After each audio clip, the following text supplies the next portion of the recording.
Hi friends, தங்க market எந்த மாதிரி இருக்குது அப்படிங்கிறது தான் நம்ம இந்த பதிவில் நம்ம பார்க்க போகிறோம்.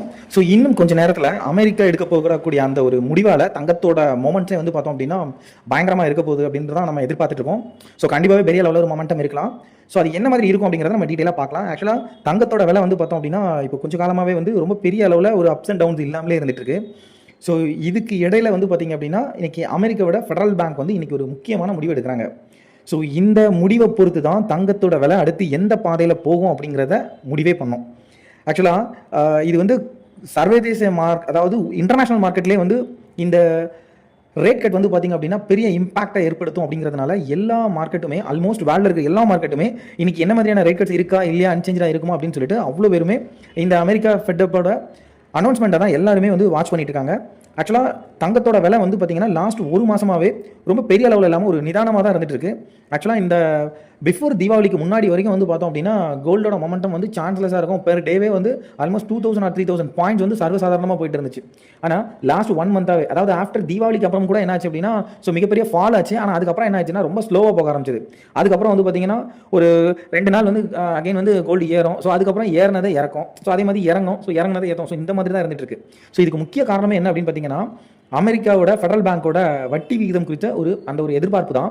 ஆக்சுவலாக வந்து அமெரிக்காவில் அவங்களோட எக்கனாமியோட வளர்ச்சி ப்ளஸ் வந்து இன்ஃப்ளேஷன், ஸோ இதெல்லாம் பொறுத்து அவங்க அமெரிக்காவோட அவங்க வந்து பார்த்தீங்கன்னா அவங்களோட ஃபெட் ரேட்டை வந்து சேஞ்ச் பண்ணிகிட்டே இருப்பாங்க.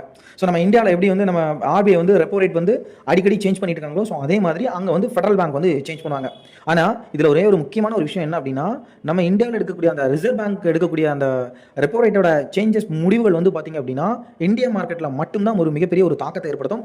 ஸோ ஆல்ரெடி ஏதாவது ஒரு சேஞ்சஸ் இருந்தாலும் அது இந்தியா மார்க்கெட்டை மட்டும்தான் கம்ப்ளீட்டாக வந்து ஓவராலாக வந்து அதில் மாற்றம் எதுனாலும் ஏற்படுத்தும். ஆனால் அமெரிக்க டாலர் இது வந்து பார்த்திங்க அப்படின்னா இப்போ அமெரிக்காவோட ஃபெட்டப் மீட்டிங்கில் கொடுக்கக்கூடிய அந்த அனௌன்ஸ்மெண்ட் வந்து பார்த்திங்க அப்படின்னா ஓவராலாக இன்டர்நேஷனல் லெவலில் எல்லா இடத்துலையுமே இது வந்து ரெஃப்ளெக்ட் ஆகும். ஸோ அதுக்கு மெயின் ரீசன் என்ன அப்படின்னா ஸோ ஆல்மோஸ்ட் வேர்ல்டில் இருக்கிற எல்லா டிரான்சாக்ஷன்ஸும், அதாவது ஒவ்வொரு நாடுகளுக்குரிய அந்த வர்த்தகம் எல்லாமே டாலரில் தான் வந்து அதிகமாக வந்து யூஸ் பண்ணிட்டு இருக்கோம். ஸோ அதனால் அமெரிக்கா ஃபெடரல் பேங்க் எடுக்கக்கூடிய அந்த முடிவு அப்படின்றது வந்து பார்த்திங்கன்னா மேபி வந்து அந்த டாலரை வந்து டிக்ரீஸ் பண்ணலாம். ஓரளவு அவங்க வந்து ரேட்டை வந்து கட் பண்ணுறாங்க அப்படின்னா டாலரோட ரேட் வந்து பார்த்திங்க அப்படின்னா கண்டிப்பாக வந்து குறைய ஆரம்பிக்கும்.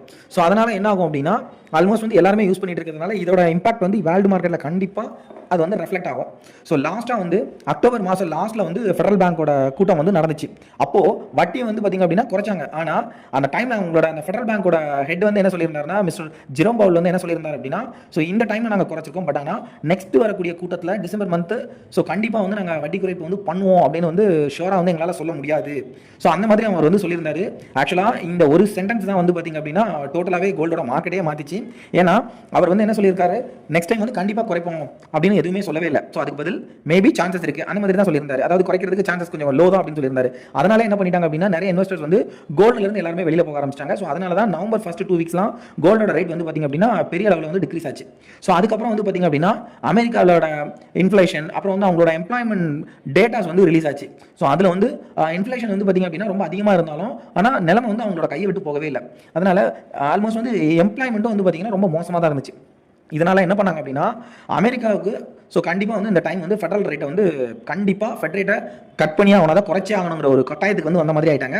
ஸோ அதனால தான் என்ன எல்லாருமே எக்ஸ்பெக்ட் பண்ணுறது என்னன்னா கண்டிப்பாக ரேட் கட் இருக்கும் அப்படிங்கிற மாதிரியான எக்ஸ்பெக்டேஷன் எல்லாருக்கிட்டே இருக்குது. ஸோ இதனால தான் என்ன ஆகுது அப்படின்னு பார்த்தீங்கன்னா ஸோ ஏன்னா நமக்கு இந்த டிசம்பர் இந்த டேல இருக்கிறதுனால தான் டிசம்பர் ஸ்டார்ட்லேருந்தே வந்து பார்த்தீங்க அப்படின்னா நமக்கு கோல்டு வந்து ரேட் வந்து ஏறிட்டே இருக்குது. ஸோ ஆக்சுவலாக வந்து இந்த கூட்டம் வந்து நேற்றே வந்து ஸ்டார்ட் பண்ணிட்டாங்க. ஸோ ஆனால் நேற்று வந்து கம்ப்ளீட்டாக மற்ற டிஸ்கஷன்ஸ் எல்லாமே முடிஞ்சு ஸோ இன்றைக்கி தான் வந்து என்ன பண்ணுவாங்க அப்படின்னா இந்த ரேட் ரிலேட்டடான இன்ட்ரெஸ்ட் ரேட் ரிலேட்டடான டிசிஷன்ஸ் எல்லாமே இன்றைக்கி தான் வந்து அனௌன்ஸ் பண்ணுவாங்க. ஸோ அதாவது அமெரிக்காவில் அவங்களோட டைம் படி ஆஃப்டர்நூன் ஒரு 2 o'clock அரௌண்ட் வந்து அனௌன்ஸ் பண்ணுறதா பிளான் பண்ணியிருக்காங்க. ஸோ இது வந்து நம்ம இந்தியன் டைம் படி வந்து பார்த்திங்க அப்படின்னா ஆல்மோஸ்ட் வந்து 12:30 ஆகிடும் சார். ஸோ 12:30 அந்த டைமுக்கு வந்து பார்த்திங்க அப்படின்னா இந்த வட்டி விகிதம் அந்த பற்றின ஒரு அனௌன்ஸ்மெண்ட் வந்து நமக்கு வரும். ஸோ அதுக்கப்புறம் வந்து பார்த்திங்க அப்படின்னா ஒரு 30 minutes கழிச்சு அகைன் வந்து ஜெரோம் பவுல் வந்து பார்த்திங்க அப்படின்னா நியூஸ் ரிப்போர்ட்டர்ஸையும் ப்ரெஸ் மீட் வந்து பண்ணுவார். ஸோ அந்த டைமில் வந்து பார்த்திங்கன்னா அவர் ப்ரெஸ் மீட்டை வந்து ஃபேஸ் பண்ணக்கூடிய விஷயமும் ரொம்ப ரொம்ப முக்கியமான ஒரு விஷயம் அப்படின்னு தான் நம்ம பார்க்கணும். ஏன்னா லாஸ்ட் டைம் வந்து பெரிய அளவில் அதாவது கோல்டு ரேட் கட்டு பண்ணியுமே கோல்டு மிகப்பெரிய அளவில் சரியாகிறதுக்கு காரணம் அவரோட ஸ்பீச். அதாவது நாங்கள் நெக்ஸ்ட் டைம் வந்து கண்டிப்பாக ரேட் கட் வந்து நாங்கள் பண்ணுறோம் அப்படிங்கிற தாட்டில் நாங்கள் இல்லை அப்படிங்கிற மாதிரி அவர் சொல்லியிருந்தார். ஸோ அதனால தான் வந்து பார்த்திங்கன்னா கோல்டு ரேட் கட்டு நடந்தாலும் கோல்டோட ரேட் பயங்கரமாக ஏறலை. அதனால் ஸோ இந்த டைம் அவர் பேசுறதுமே ரொம்ப ரொம்ப முக்கியம். ஆனால் அதே மாதிரி ஒருவேளை ரேட் கட் பண்ணிட்டாங்க அப்படின்னு வச்சுக்கோங்களேன். ஸோ என்ன ரேட் கட் பண்ணிட்டாங்கன்னா டாலரோட மதிப்பு வந்து கண்டிப்பாக குறையும். ஸோ அதனால் தங்கத்தோட விலை வந்து பார்த்தீங்கன்னா தாறுமாறா மேலே ஏறும். ஸோ அதே நேரத்தில் ஒருவேளை ரேட் கட் வந்து நாங்கள் பண்ணலை, ஸோ அன்சேஞ்சு அப்படின்னு சொல்லிட்டாங்கன்னா கோல்டு இப்போ என்ன ரேட்டில் இருக்கோ ஸோ அதில் இருந்து கண்டிப்பாக கொஞ்சம் குறையிறதுக்கான பாசிபிள் இருக்குது. மேபி இன்க்ரீஸ் பண்ணாங்க அப்படின்னா தங்கத்தோட விலை தாறுமாறா குறையும். பட் ஆனால் இன்க்ரீஸ் பண்ணுறதுக்கான வாய்ப்புகள் இல்லை. அதாவது இன்ட்ரெஸ்ட் ரேட்டை வந்து இப்போ நாங்கள் 0.25% நாங்கள் இன்க்ரீஸ் பண்ணுறோம் அப்படின்னு சொல்லிட்டாங்கன்னா தங்கத்தோட விலை தாறுமாறா இறங்கிடும் ஃப்ரெண்ட்ஸ். ஆனால் அதுக்கு இப்போ பாசிபிளே கிடையாது. ஸோ நமக்கு ஒருவேளை டிக்ரீஸ் ஆகும்னு சொல்லிட்டாங்க அப்படின்னா, ரேட் கட் பண்ணிட்டாங்கன்னா தங்கத்தோட ரேட் கண்ணா அப்படின்னா ஏறும். அன்சேஞ்சுன்னு சொல்லிட்டாங்க அப்படின்னா ஓரளவுக்கு வந்து டிக்ரீஸ் ஆகிறதுக்கான சான்சஸ் உண்டு.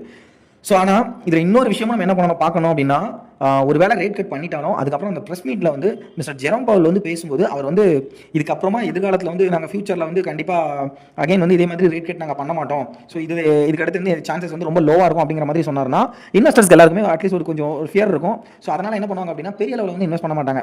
ஸோ மேபி ஏறிச்சு அப்படின்னா கூட ஒரு கிராஜுவலாக ஒரு பெரிய லெவலில் பிளாட்டியும் ஓரளவுக்கு சாதாரணமான ஒரு அப் இருக்கும். ஆனால் அதுக்கு பதில் அவர் வந்து ஸோ இப்போதைக்கு நாங்கள் குறைஞ்சிருக்கோம், நெக்ஸ்ட் டைம் அந்த டைமில் வந்து நாங்கள் அமெரிக்கா வந்து எந்த மாதிரியான சூழ்நிலையை வந்து அந்த டைமில் எதிர்கொண்டுட்டு இருக்கு அதை பேஸ் பண்ணி நாங்கள் வந்து அனௌன்ஸ்மெண்ட் கொடுப்போம் அந்த மாதிரி ஏதாவது அவர் பிரஸ் மீட்ல சொல்லிட்டார் அப்படின்னா கோல்ட் ரேட் வந்து கண்ணா பின்னான்னு போயிட்டு இருக்கும். ஸோ லாஸ்ட் அக்டோபரில் வந்து பார்த்தீங்க அப்படின்னா ஃபெட் ரேட் வந்து பார்த்தீங்கன்னா 0.25% வந்து டிக்ரீஸ் பண்ணி 3.75% to 4% வந்து டிசைட் பண்ணாங்க. ஸோ அதனால் இந்த டைமும் அதிலிருந்து ரெடியூஸ் பண்ணுறாங்க அப்படின்னா கண்டிப்பாக மிகப்பெரிய தாக்கத்தை வந்து கோல்டு மார்க்கெட்டில் கண்டிப்பாக அதை வந்து ஏற்படுத்தும் அப்படின்றதுனால எல்லாருமே அதை வந்து எதிர்பார்த்துட்டு இருக்காங்க. ஸோ நம்மளும் எதிர்பார்ப்போம். ஸோ ஆல்மோஸ்ட் நைட்டே வந்து நமக்கு வந்து என்ன மாதிரி போகுது அப்படிங்கிற ஒரு அப்டேட்ஸ் வந்து கிடச்சிரும். ஸோ நம்மளும் பொறுத்திருந்து பார்ப்போம் நண்பர்களே என்ன நடக்குது அப்படின்னு சொல்லிட்டு.